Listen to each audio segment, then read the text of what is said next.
అక్కడ దానికోసం చిన్న చిన్న పరిశ్రమలే సొంత ఇళ్ళు కట్టిస్తున్నారు. అలాగే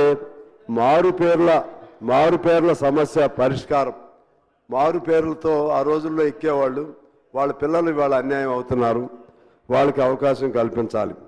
అలాగే నూతన గనుల ఏర్పాటుకు సంబంధించి మనం సరే అక్కడ సెంట్రల్ గవర్నమెంట్ పెట్టినటువంటి ఆ యాక్ట్ వల్ల మన సింగరేణికి వచ్చే మైన్స్ ప్రైవేట్ వాళ్ళకి వెళ్తూ ఉన్నాయి.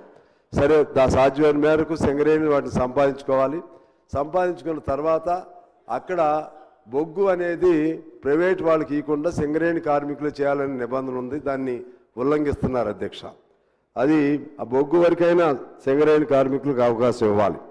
అలాగే సింగరేణికి దాదాపు 43,000 కోట్ల బకాయిలు జన్కో సంస్థ ఉంది అధ్యక్ష. అది దాన్ని ఏదో ఒకటి పరిష్కారం చేయాల్సినటువంటి అవసరం ఉంది. అలాగే సింగరేణి కార్మికులకు సంబంధించి పెర్క్స్ అని ఉంటుంది అధ్యక్ష. దానిపైన కోల్ ఇండియాలో వాళ్ళకి ట్యాక్స్ రిఫండ్ చేస్తున్నారు, మన దగ్గర లేదు అధ్యక్ష.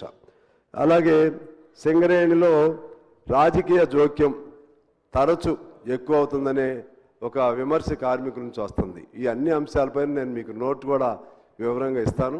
దానిపైన ప్రభుత్వం సీరియస్గా ఆలోచన చేసి ఆ సమస్యలను పరిష్కరిస్తే మనకున్నటువంటి ఏకైక అతిపెద్ద ప్రభుత్వ రంగ సంస్థ అది. దాన్ని కాపాడుకోవచ్చని తెలియజేస్తూ మీకు ధన్యవాదాలతో సెలవు అధ్యక్ష. శ్రీ కౌశిక్ రెడ్డి గారు నోట్ చేసుకోవడం జరిగింది అధ్యక్ష, సభ్యులు చెప్పినటువంటి అంశం. అధ్యక్ష, మా హుజరాబాద్ నియోజకవర్గంలో కల్వల ప్రాజెక్ట్ అని మానకొండూరు కాన్స్టిట్యున్సీలో వస్తుంది బార్డర్లో. దాని కింద ఆయకట్టు 6-7 ఎకరాలు వస్తుంది. దాన్ని 2023లో భారీ వర్షాలతో పడ్డప్పుడు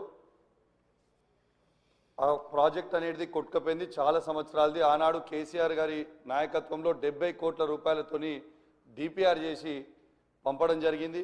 ఇప్పటిదాకా పెండింగ్ ఉంది. దయచేసి గౌరవ ఇరిగేషన్ మంత్రి గారిని, ముఖ్యమంత్రి గారిని కోరుతా ఉన్నాను, ఆ ప్రాజెక్ట్ని దయచేసి శాంక్షన్ చేసి కంప్లీట్ చేస్తే కింద రైతులకి 6-7 ఎకరాల ఆయకట్టు వస్తుందని చెప్పి కూడా ఈ సందర్భంగా తెలియజేస్తా ఉన్నాను.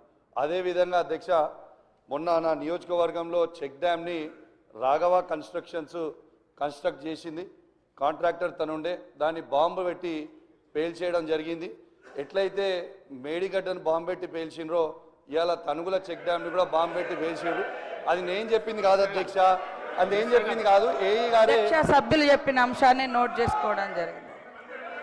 కొత్త ప్రభాకర్ రెడ్డి గారు అధ్యక్ష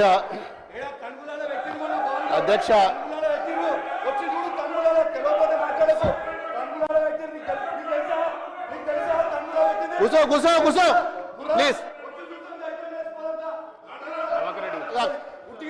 మాట్లాడితే కాదు కదా,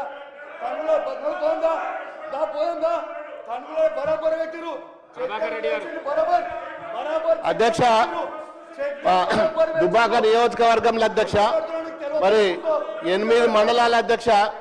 మరి 8 మండలాలలో కూడా మాది పూర్తిగా వ్యవసాయ ఆధారిత కుటుంబాల అధ్యక్ష. అన్ని మండలాలలో కూడా గతంలో యాసంగిలో ఏదైతే వరి నాట్లు వేసుకున్నారో దానికి ఇంకా రెట్టింపు ఈసారి ఎక్కువ వేసుకున్నారు అధ్యక్ష.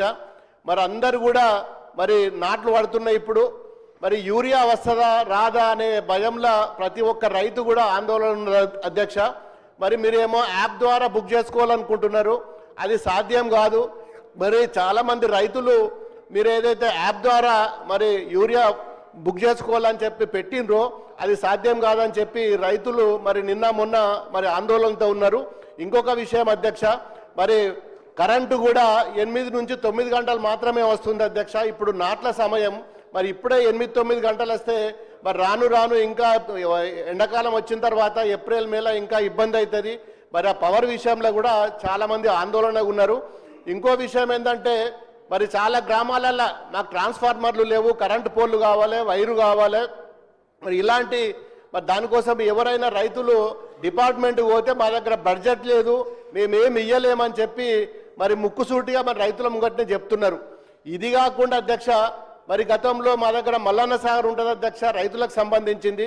మరి కూడవెల్లి వాగులో మరి నీళ్లు వదిలిన తర్వాత ఆ పక్కన ఉన్న గ్రామాలకు మోటార్ల ద్వారా చాలా ఇప్పుడు ఇరిగేషన్ మరి డిపార్ట్మెంట్కి సంబంధించిన మరి మోటార్లు కానీ కాలువలు కానీ మరి పూర్తిగా మరి మొన్నటి వర్షాలకు టెంపరీగా కాలువలు తీసుకున్నారు గతంలో.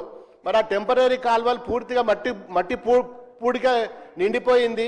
మరి ఆ కాలువలు కూడా పూడిక తీయకపోతే ఈ సంవత్సరము దాని మీద ఆధారపడ్డ కాలువల మీద ఆధారపడ్డ రైతులు నష్టపోతారు. దయచేసి మరి మా మల్లన్న సాగర్ కానీ కొండపోచమ్మ ద్వారా మరి ఆ కాలువల ద్వారా నీళ్ళు వస్తాయి, సబ్ కెనాల్ల ద్వారా. మరి 2 సంవత్సరాల నుంచి ఇరిగేషన్ డిపార్ట్మెంట్ ఏ ఒక్క రోజు కూడా మరి మల్లన్న సాగర్ మీద కానీ మరి కొండపోచమ్మ మీద కానీ రంగనాయక సాగర్ మీద కానీ ఎన్నో పర్యాయాలు ఎన్నో ఇష్యూస్ ఉన్నాయి. మరి కాలువల మీద కానీ పూడికల తీతం మీద కానీ మరి ఇప్పటి వరకు ఏ ఒక్క రోజు కూడా ఇరిగేషన్ డిపార్ట్మెంట్ కానీ గౌరవ మంత్రి గారు ఉత్తమ్ కుమార్ రెడ్డి గారు కానీ చాలా విన్నపాలు చేసిన ఒక్కరోజు కూడా కనీసం ఆ జిల్లాలో ఏం జరుగుతున్నది, కాలువలు ఏమవుతున్నది, ఇరిగేషన్ ఏమున్నది అని చెప్పి ఏ ఒక్క రోజు కూడా కనీసం రివ్యూ మీటింగ్ కూడా పెట్టిన పరిస్థితి లేదు అధ్యక్ష. మరి ఇన్ని సమస్యలున్నా మరి మా సిద్దిపేట జిల్లాలో కాళేశ్వరం ద్వారా 3 ప్రాజెక్టులు కట్టుకున్నాం. మరి దుబ్బాక నియోజకవర్గంలో దాదాపు 2 లక్షల 3 లక్షల కల్టివేషన్ ఉంటుంది. దాని మీద పూర్తిగా మరి మల్లన్న సాగర్ మీద ఆధారపడ్డది. మల్లన్న సాగర్లో చెర్ల నీళ్ళు ఫుల్లుగా ఉన్నాయి. కాలువల ద్వారా పిల్ల కాలువల ద్వారా నీళ్లు తీసుకుపోవాలి. టెంపరీగా రైతులు గతంలో యాసంగికి సొంత డబ్బులు వేసుకొని మెయిన్ కెనాల్ నుంచి తెగ్గొట్టుకొని లోపలికి నీళ్ళు తీసుకుపోయినరు, మళ్ళీ కూడిపోయినాయి ఇప్పుడు. మరి ఈ సంవత్సరం ఎట్లా అని చెప్పి చాలా మంది ఆందోళనలో ఉన్నారు. ఒక్కసారైనా మరి ఇరిగేషన్ డిపార్ట్మెంట్ కానీ మంత్రి గారు అని వచ్చి రివ్యూ పెట్టి కనీసము మరి అవి ఏ విధంగా తీసుకువెళ్తాం, ముందుకెట్లా పోదామని చెప్పి మరి ఇప్పటికి కూడా ఏ ఒక్క రోజు కూడా 2 సంవత్సరాల నుంచి మంత్రి గారు ఒక్కరోజు కూడా సిద్దిపేట జిల్లాలో ఇరిగేషన్ మీద ఒక్కరోజు కూడా రివ్యూ పెట్టలేదు. మరి గతంలో కట్టిన ప్రాజెక్టులు కానీ కాలువలు తీసే పరిస్థితి కూడా ఇవాళ ఈ గవర్నమెంట్ లేదంటే ఎంత దుర్మార్గమైన పరిస్థితి ఉందో ఒక్కసారి మీరైనా చెప్పాలి అధ్యక్ష. మరి యూరియా కానీ కరెంటు కానీ ఇరిగేషన్ కానీ ఈ 3 కూడా రైతులకు సంబంధించిన విషయము. మరి మొన్న రైతుల దగ్గర కొనుగోలు చేసిన ధాన్యం కూడా ఇప్పటి వరకు కూడా వారికి గోడాంలలో పెట్టలేక ఎప్పుడు కూడా అన్లోడ్ కాకుండా రైస్ మిల్ల ముంగటనే ఉంటూనే అవి కూడా అన్లోడ్ చేసుకోవట్లేదు. ఇష్టం ఉన్నట్టు రైస్ మిల్ యజమానులు కూడా మరి తరుగు పేరు మీద ఇప్పటికి కూడా ఇంకా కటింగ్ చేస్తూనే ఉన్నారు. దీని మీద కూడా ఎవరు కూడా పట్టించుకునే నాదులు లేడు. మాది పూర్తిగా 8 మండలాలు ఉన్నాయి. 8 మండలాలు కూడా వ్యవసాయం సంబంధించిన రైతుల అధ్యక్ష. ఇప్పటికైనా ఒకసారి సిద్దిపేట జిల్లా మీద దుబ్బాక నియోజకవర్గం మీద ఒక కన్ను పెట్టి మా రైతులను కాపాడవలసిందిగా మీ ద్వారా అధ్యక్ష నేను గౌరవ కన్సర్న్ మినిస్టర్ గారిని నేను రిక్వెస్ట్ చేస్తున్నా.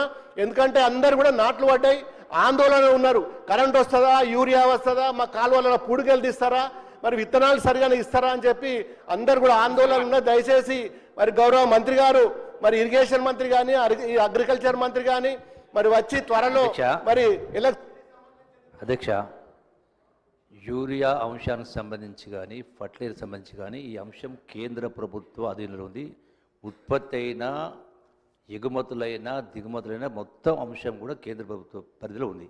రాష్ట్ర రైతాంగం అవసరాలకు సరిపోను సప్లై చేయని కారణంగా తక్కువ వస్తున్న కారణంగా వచ్చిన దాన్ని రైతులు ఇబ్బంది పడకుండా కోసం ఒక యాప్ ద్వారా వచ్చిందని ఈక్వల్ డిస్ట్రిబ్యూషన్ చేయడం కోసం చేసింది తప్ప రైతులను ఇబ్బంది పెట్టడం కోసం కాదు. ఇది గమనించాలా. మిగతా అంశాలు అనేటువంటి